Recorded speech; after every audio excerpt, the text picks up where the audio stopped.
2 సంవత్సరాల ప్రోగ్రెస్.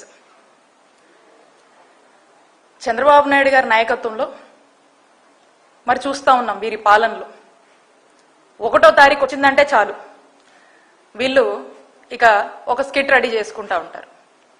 మరి ఈ స్కిట్కి సపోర్టివ్గా ఏదో ఒక గ్రామం సెలెక్ట్ చేసుకుంటారు, అక్కడ సెట్టింగ్స్ వేస్తారు, ఇక అక్కడ పెన్షన్లు ఇస్తున్నట్టు ఫోటోషూట్లు చేసుకొని మరి వాళ్ళ ఏవైతే మీడియా ప్లాట్ఫామ్స్ ఉన్నాయో దాని ద్వారా ఇష్టం వచ్చినట్టుగా కూడా మరి చంద్రబాబు నాయుడు గారిని వీరుడు, సూర్యుడు, ఆయన అపర దానకర్ణుడు అని చెప్పి ఇష్టం వచ్చినన్ని ఎలివేషన్లు, ప్రొజెక్షన్లు ఇస్తూనే వస్తున్నారు. ఇవన్నీ కూడా ఈ 2 సంవత్సరాలుగా కంటిన్యూస్ గా కూడా మనమంతా కూడా చూస్తా ఉన్నాము.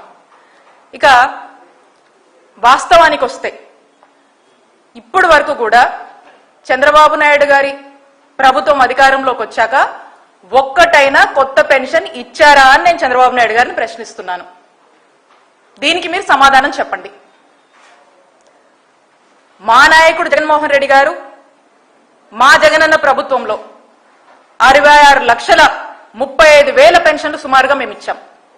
మేము గర్వంగా చెప్పుకుంటాం. ఇది మీరు ఇందులో ఈ 66,30,000 పెన్షన్స్ లో మైనస్ 6 లక్షలు చేశారు. అంటే 6 లక్షల పెన్షన్స్ కట్టు. పైగా ఈ 2 సంవత్సరాల్లో ఒక్క కొత్త పెన్షన్ కూడా ఇవ్వలేదు. మీ మేనిఫెస్టోలని చెప్పారు మీరు. ఏమని? బీసీలకి, ఎస్సీలకి, ఎస్టీలకి 50 సంవత్సరాలు నిండితే చాలు మీ అందరికి కూడా పెన్షన్స్ ఇస్తామని చెప్పి మీరు ఉదరగొట్టిందే మీ మేనిఫెస్టోలో, మీ సూపర్ 6 లో. మరి దీని పరిస్థితి ఏంటి? ఈ 50,000 మందికి ఎన్ని పెన్షన్స్ ఇస్తున్నారు? సంవత్సరాలుగా ఈ రాష్ట్రంలో మరి 60,000 నిండిన వాళ్ళు ఎవరు కొత్త వాళ్ళు రాలేదా? బహుశా వీళ్ళు ఇదైనా చెప్తారు.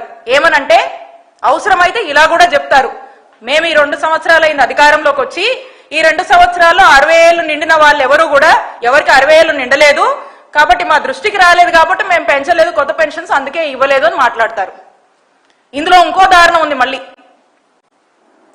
ఏ గడపైనా ఏ గ్రామంలో ఇది వైఎస్ఆర్ కాంగ్రెస్ పార్టీ వాళ్ళు, వీరు వైఎస్ఆర్ కాంగ్రెస్ పార్టీ సింపథైజర్స్ అని కనుక అనిపిస్తే ఇమీడియట్ గా ఆ ఇంట్లో ఉన్నటువంటి పెన్షన్ తొలగించాలి. ఒకవేళ తొలగించకపోతే తొలగించేందుకు విశ్వ ప్రయత్నాలు చేయాలి. ఇది ఈ రేపు చూసినా కూడా వాళ్ళ యొక్క జల్సాలు, లగ్జరీస్ కి, కంఫర్ట్స్ కి ఎక్కడా కూడా తగ్గకుండా ముగ్గురు ఇష్టం వచ్చినట్టుగా స్పెషల్ ఫ్లైట్లు, స్పెషల్ హెలికాప్టర్స్,